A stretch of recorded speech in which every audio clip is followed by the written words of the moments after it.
Assalamu alaikum. In this video, how to edit a non-editable layer in Photoshop for any type layer.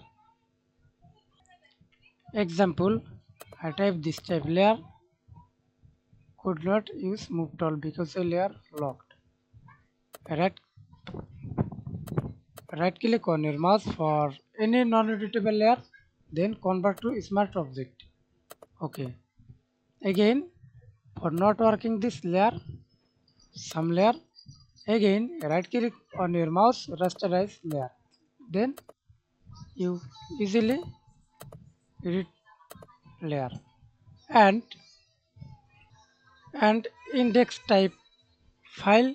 Do not use editable.